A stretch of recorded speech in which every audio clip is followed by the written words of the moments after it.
स्वामीनारायण हरे, स्वामीनारायण हरे। वचनामृत श्री गडडा अंत्य प्रकरण का 12वां। करामात।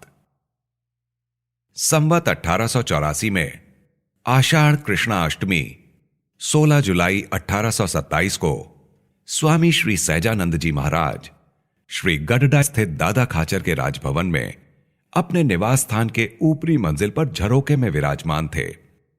उन्होंने सभी श्वेत वस्त्र धारण किए थे। उनके समक्ष मुनि वृंद तथा विभिन्न प्रांतों के हरिभक्तों की सभा हो रही थी।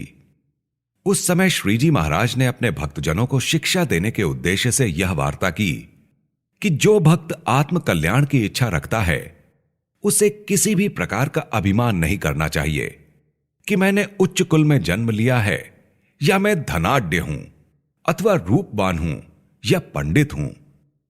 इस प्रकार का अभिमान मन में नहीं रखना चाहिए और गरीब सत्संगी का भी दासानुदास होकर रहना चाहिए।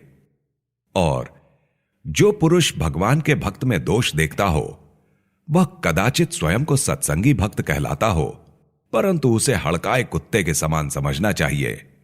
जैसे किसी को हड़काए कुत्ते ने काट लिया तो उसे भी हड़क उठती है, उसी तरह जिसने भगवान और भगवान के भक्त का अवगुण लिया हो उसके साथ स्नेह रखने वाला अथवा उसकी बात सुनने वाला भी भगवान से विमुख सा हो जाता है।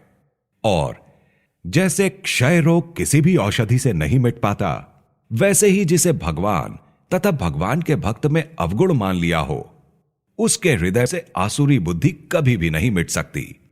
और किसी ने अगणित ब्रह्म हत्या की हो, अगणित बाल हत्या की हो, अनंत स्त्री हत्या की हो, अगणित गो हत्या की हो तथा अनेक बार गुरु पत्नी के साथ व्यभिचार किया हो, इन सभी पापों से मुक्त होने के उपाय शास्त्रों में बताए गए हैं।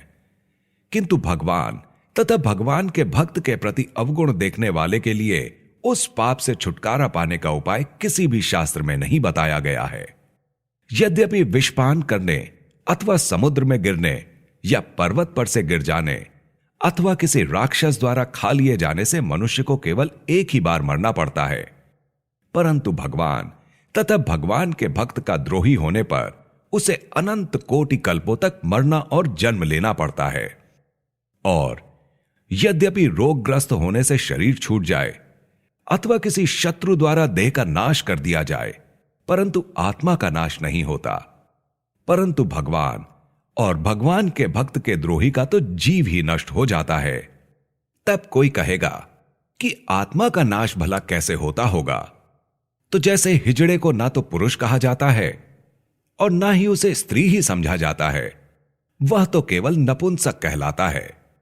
ठीक उसी प्रकार भगवान और भगवान के भक्त के द्रोही का जीव भी ऐसा निकम्मा हो जाता है कि वह कभी भी आत्म कल्याण का उपाय कर ही नहीं सकता। इसलिए समझना चाहिए कि उसकी आत्मा नष्ट हो गई है। ऐसा जानकर भगवान और भगवान के भक्त का द्रोह कभी ही ना करें। और भले ही अपने संबंधी जन सत्संगी हों, परंतु उनसे अत्यधिक स्नेह मत रखना। जैसे चीनी मिश्रित दूध में सर्प की लार पड़ जाए और उसे यदि कोई पी ले तो उसका देहांत हो जाता है, वैसे ही संबंधी जन यदि हरिभक्त हुए फिर भी उसमें देह संबंध रूपी सांप का विष पड़ा है। अतः उनके प्रति स्नेह रखने वाले का निश्चित रूप से अकल्याण ही होता है। ऐसा समझकर आत्म कल्याण के इच्छुक भक्त को अपने संबंधी जनों के साथ स्नेह नहीं करना चाहिए। इस प्रकार संसार से निष्प्रय रहते हुए भगवान के चरणा रविंदों में प्रीति रखते हुए भगवत भजन करते रहना चाहिए।